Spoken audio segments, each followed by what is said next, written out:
Good afternoon and namaste to you all. Myself, Santosh Basnet, as a science teacher. Welcome to you all, grade 6 students, in this distance learning education organized by PAPSON. Okay, so how are you all? I think you all are fine there. I'm also very fine. Uh, do you remember what we studied last time? Yes, very right. We studied classification of the plants, yes, within the chapter living being. Okay, today we'll go to the next chapter, okay, in the section geology and astronomy. I think you people are very interested in geology and astronomy, aren't you?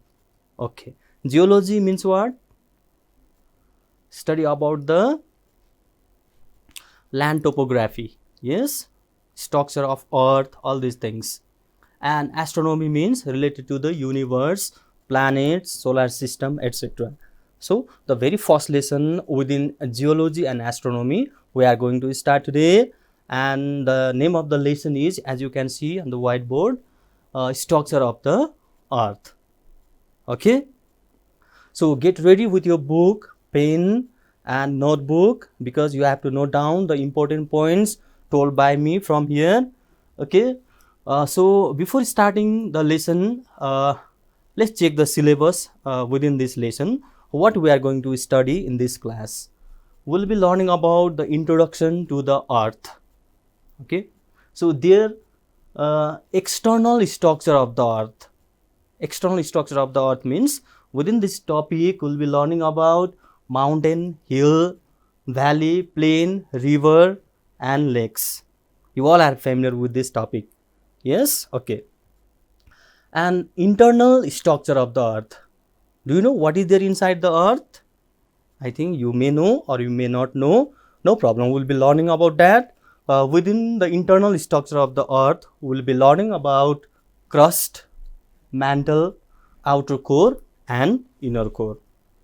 Okay, understood? Okay, let's go to the first topic then. uh,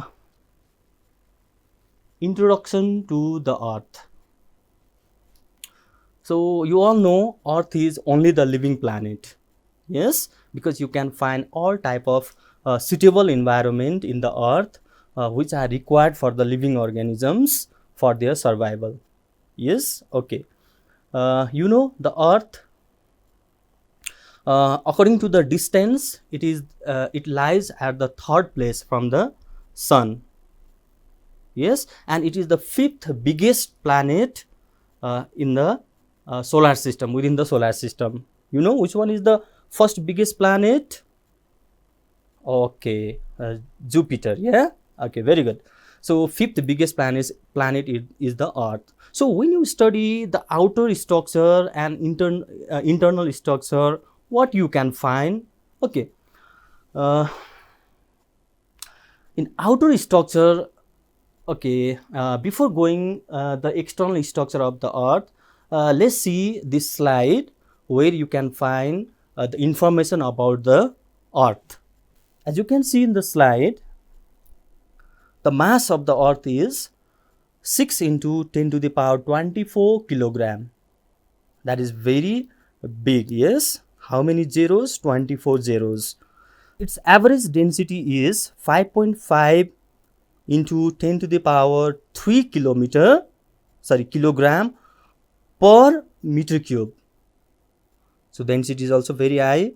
What is the diameter of the earth? It is 12,756 kilometer. And what is the distance between North Pole and South Pole? It's about 12,713 kilometer. Okay, and you all know it completes one revolution in 365.25 days. Why there is 2.25? Because 0.25 days means 6 hours more. And you know, in every 4 years, it will be 24 hours, which is equal to 1 day. And that is what we say the leap year. You know, in every leap year, there is one extra day. That means 366 days. Okay. Okay, now we'll go to the next, that is the external structure of the earth. we'll be learning first about the mountain and hill. Are you familiar with mountain and hill? Okay, very good. The mountains, you know, Nepal has the highest mountain in the world. Yes, Mount Everest. The mountains are usually covered with snow. Am I right?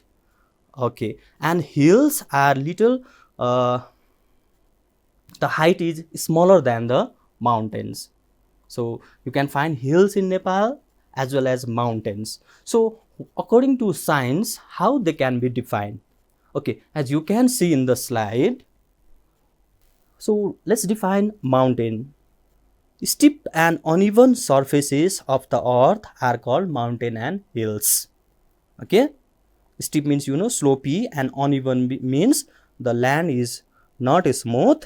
Generally they exist above 200 meters from the sea level, okay. The hills exist up to 300 meter. The mountain exists above 300 meter of the sea level. Okay, that means more height. The mountain having more than 1829 meter height are called Himalayas. Okay. Okay. Okay. Next, let's go to the next topic, that is the plain. You all know what is a plain? Yes, very good. Can you define?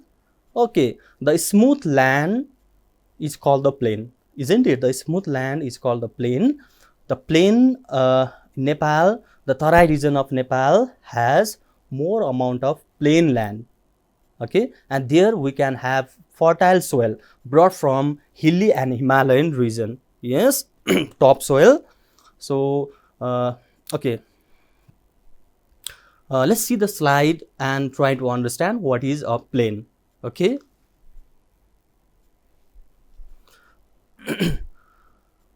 As you can see in the slide, the flat surface of the earth existing up to 200 meters from the sea level is called plain. Okay, so up to 200 meters from the sea level is called plain. So you can see the figure, see the plain land. Okay, that is usually good for agriculture. I think you also know that. Yes. Okay, very good. Let's go to the next topic, that is valley and plateau. So so you people know what is a valley and what is a plateau? Do you know? Okay, I think you people know. A valley, one example is Kathmandu Valley. Yes, a valley is a plain land surrounded by the mountains or hills. You know, the Kathmandu Valley is surrounded by the hills. Very good. That is called valley. Okay, and what is a plateau? Okay, do you know in the hills also, or in the mountains also, sometimes there can be a flat land over. Flat land means, you understand, smooth land, that is called plateau. Okay, as you can also try to understand from the slide. Let's see the slide. What is a valley and what is a plateau? Ball shaped flat land surrounded by hills or mountains is called valley. Okay, the first figure you can see there, that is valley. And what is a plain? Sorry, what is a plateau? The plain land located at the top of mountain or hills is called plateau. Okay, so the example you can take Kathmandu Valley, Pokhara Valley, Arun Valley, you know, the deepest valley in the world. And what is example of plateau? The Tibetan plateau. Okay, they are the example. Okay, so I think you understood about the valley and plateau, didn't you? Okay, then let's go to the next topic. The topic is stream and river. Stream and river. What may be they? River, we all know. Stream. Do you know the meaning of stream? Or stream is a small passes of the water. They are smaller than the rivers and they are also called rivulets. Okay, many rivulets combine together and they give a big river. Okay, it is said that in Nepal there are about 6,000 rivers. Okay, what are the example of different rivers? You know, uh, Kosi, Gandaki, Karnali. Okay, they are the three big rivers of Nepal. Okay, as you can also see in the slide and try to get the definition. What is a stream? A body of a small amount of moving water confined by banks is called stream. Okay, it is also called rivulet. Got it? It should be very small. You can see there the first figure is a rivulet or stream. Second is a river. So what is a river? The natural flow of water between the banks formed by the collection of streams, springs, glacier, etc. is called river. Okay, or river is bigger than stream. So got the point about stream and river? Okay. So next topic we are learning about the pond and lake. Got it? So you people know pond. What is a pond then? There are different ponds around us. Some are made naturally and some are artificially made. Yes? Okay. A pond can be made within a small area, but a lake is a very big in comparison to the pond. Okay. Can you give some example of lake? Okay. What is the uh, biggest lake of Nepal? Okay, very good. Rara Lake. Yes. Okay. And deepest lake? Sifoksundo. Oh, sorry. Okay, so Sifoksundo Lake, Rara Lake, Fewa Lake, they are the example of lake. Okay, as you can see in the slides, and let's get the definition of pond and lake. An inland body of standing water, either natural or man-made, is called pond. Okay, the first figure is the pond. Okay, a large landlocked collection of the water. Landlocked collection of the water is called a lake. Okay, so dear students, you got idea about the pond and lake? Okay, very good. Okay, then the next topic that we are going to study is about sea and ocean. Okay, what is a sea and what is ocean? Do you know? Yes, they are the bodies with bigger amount of water in them. So you know different types of oceans exist, like Pacific Ocean, Indian Ocean, etc. Yes. Okay, a sea is somehow found in the margin of the ocean and sea is smaller than the ocean. Okay, so they are the biggest mass that holds what? The water. Okay, so as you can also see the slide and try to understand there. The large water bodies are called sea and oceans. In fact, all the oceans of the earth are the part of single sea. Okay, because they make a single sea in the whole earth, and seas are found at the margin of the big oceans. Okay, so sea and ocean, I think people are clear. So this is what we studied about the external structure of the earth. Okay, so you also go through the book and you'll understand them very clearly. Now we are moving towards the internal structure of the earth. So you might be curious, no, what may be inside the earth? Even I am also very curious, what is inside the earth? You might have heard about different type of lava coming out or different types of volcanic eruption going on. So what is there inside? Is there something burning inside, or is there any hot mass inside? Okay, so it is told that the earth is formed from the sun. Yes, in the past it is a part of the sun, and when it was separated, then it started cooling, and outer surface already cooled down, and still the inner surface is has not cooled down yet. Okay, that's why there is the hot lava. Okay, uh, okay, so before going to the internal structure of the earth, so you can divide the internal structure of the earth into 4 groups. Okay, they are crust, mantle, outer core, and inner core. So we all are living in the crust. All the plants, they grow in the outermost layer of the earth, that is crust. Okay, the crust is very important layer. We cannot survive inside the earth. Okay, we do not get air. So inner to the crust there is what? Mantle. Okay, mantle is the thickest layer, and inner to mantle there is outer core.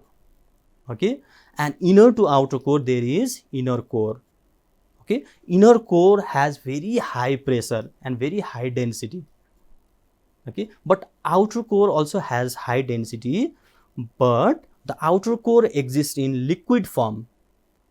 Okay, but inner core exists in solid form because of the pressure given by the outer part of the earth.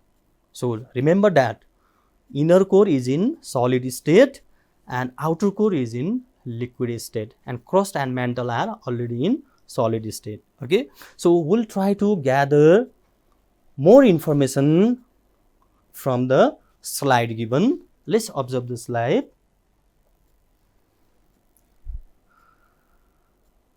As you can see, the internal structure of the earth, the figure crust, mantle, outer core, and inner core.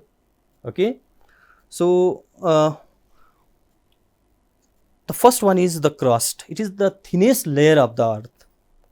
Okay, its thickness is about 5 to 50 kilometer, not more than that. Okay, and its temperature in the crust is about 25 degrees Celsius to 750 degrees Celsius. 25 degrees Celsius means, you know, that is suitable for the living organisms, and it also has pressure. Okay, the pressure of the soil there, that is 1 atmosphere. 1 atmosphere equals to, you know, 10 to the power 5 Newton per meter square. Okay, that is normal atmospheric pressure. And what is the density of the soil there? Do you know density means? The mass per unit volume. Its density is about 3 gram per cubic centimeter. Okay, and different types of elements are found in the crust. They are like oxygen, aluminum, silicon, iron, calcium. Okay, so crust is the place where we survive. The second one you can see mantle.